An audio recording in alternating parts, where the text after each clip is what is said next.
బ్రహ్మశ్రీ బంగారయ్య శర్మ గురువుగారి ఆధ్వర్యంలో తత్వం చారిటబుల్ ట్రస్ట్ వారి సువర్ణ భారతి గోశాలలో లోక కళ్యాణార్థం అఖండ లలిత పారాయణం, చండీ హోమం కార్తీక పూర్ణిమ నాడు నిర్వహించారు. శ్రీమతి కొండూరి పద్మావతి గారి బృందం మరియు శ్రీమతి ఈమని పద్మావతి గారి బృందం నుండి 500 మందికి పైగా సువాసిని స్త్రీలు పారాయణలో పాల్గొన్నారు. మీరు చూడగలిగినట్లుగా ఒకవైపు లలితా పారాయణం, మరోవైపు సౌందర్య లహరి పారాయణం జరుగుతోంది.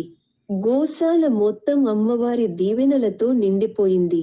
నాయకంపల్లిలో కట్టబోయే సువర్ణ భారతి గోశాల, ప్రవచన మంటపం, యాగశాల నిమిత్తం కార్తీక పూర్ణిమ సందర్భంగా కొంతమంది దాతలు హైదరాబాద్లో ఉన్న సువర్ణ భారతి గోశాలలో ప్రత్యక్ష భూదాన